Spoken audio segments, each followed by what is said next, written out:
श्री स्वामी समर्थ. आपण आपल्या घरासाठी, घराच्या सुख समृद्धीसाठी बरेच असे उपाय असतात जे करत असतो.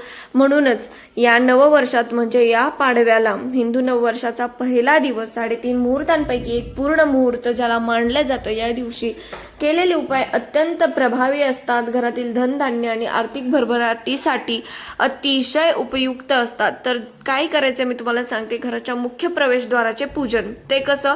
घराला, तुमच्या दाराला आंब्याची पाने आणि झेंडूच्या फुलांचे तोरण आवर्जून लावायचे. आंबा शुभत्व आणि झेंडू समृद्धीचं प्रतीक असतं. स्वस्तिक आणि शुभलाभ. दाराच्या दोन्ही बाजूला कुंकवानं आणि शेंदुरानं स्वस्तिक आणि शुभ लाभ काढायचे. यामुळे घरातील नकारात्मकता दूर होऊन शुभ लहरी तुमच्या घरामध्ये येतात. उंबरठा पूजन. सकाळी आंघोळ झाल्यावरती उंबरठ्याची पूजा करायची आहे. त्याच्यावरती हळद, कुंकू आणि तिथे तुपाचा किंवा तिळाच्या तेलाचा दिवा लावायचा आहे. धान्याची कोठी भरलेली ठेवायची. हा उपाय अन्नपूर्णा देवतेच्या आशीर्वादासाठी केला जातो. पाडव्याच्या दिवशी घरातील तांदूळ, गहू किंवा जे मुख्य धान्य आहे त्याचे डबे पूर्ण भरलेले असावेत. रिकामे डबे ठेवू नका. एका छोट्या तांब्याच्या किंवा पितळेच्या कलशात तांदूळ भरून त्यावरती एक सुपारी ठेवायची आणि त्याची पूजा करायची. तो उत्तर दिशेला किंवा देवघराच्या तिथे ठेवायचा आहे आणि वर्षाच्या शेवटी तुम्हाला हे तांदूळ दान करायचे किंवा पक्ष्यांना खाऊ घालायचे. कुबेर यंत्र आणि चांदीचं नाणं पूजन. आर्थिक स्थैर्यासाठी लक्ष्मी सोबतच आपण कुबेराची कृपा असणं आवश्यक असतं. गुढीपाडव्याच्या दिवशी देवघरात कुबेर यंत्र किंवा लक्ष्मीचं प्रतीक असलेलं चांदीचं नाणं किंवा साधं नाणं सुद्धा चालेल, ते ठेवायचंय.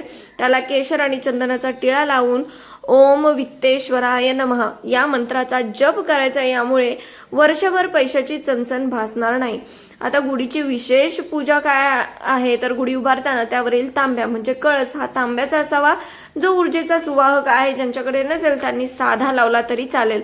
गुढीला कडुलिंबाची पानं, साखरेची गाठी आणि फुलांचा हार अर्पण करायचा आहे. नैवेद्यामध्ये पुरणपोळी किंवा श्रीखंड सोबत कडुलिंबाच्या पानांचे चाटण, गुळ, जिरे, ओवा घालून आवर्जून ठेवायचं आहे. यामुळे आरोग्य आणि समृद्धी दोन्ही प्राप्त होते. तिजोरीचा उपाय सगळ्यात महत्वाचा. संध्याकाळी तिजोरी समोर किंवा जिथे तुम्ही पैसे ठेवता तिथे तुपाचा किंवा तिळाच्या तेलाचा दिवा लावा. तिजोरीवर चंदनाने श्री लिहायचं आहे. एक पिवळा तांदूळ म्हणजेच अक्षता आणि एक लवंग लाल कापडात बांधून तिजोरीत ठेवा. हे धन आकर्षणाचे काम करते.